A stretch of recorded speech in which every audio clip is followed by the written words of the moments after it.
ஒரு நாள் 2 நண்பர்கள் காட்டு வழியா நடந்து போய்கிட்டு இருந்தாங்க.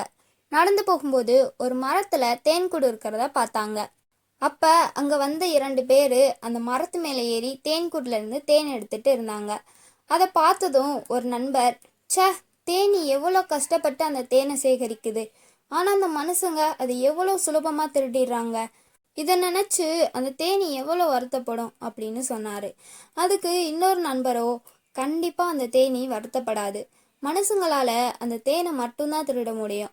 ஆனா அந்த தேனை உருவாக்கும் கலையை எப்பவும் தேனீகிட்ட இருந்து திருட முடியாது. அதனால் எவ்வளவு தேனை மனுஷங்க எடுத்தாலும் தன்னால தேனை திரும்ப உருவாக்க முடியும் அப்படிங்கிற திறமை தேனீகிட்ட இருக்கிற வரைக்கும் அது என்னைக்குமே வருத்தப்படாது அப்படின்னு சொன்னாரு.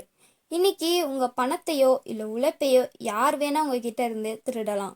ஆனா திறமையும் சம்பாதிக்கும் திறனும் இருக்கும்போது நீங்க என்ன வேணா சாதிக்கலாம். இது போன்ற குட்டி குட்டி கதைகள் கேட்க நம்ம சேனலை சப்ஸ்கிரைப் பண்ணுங்க.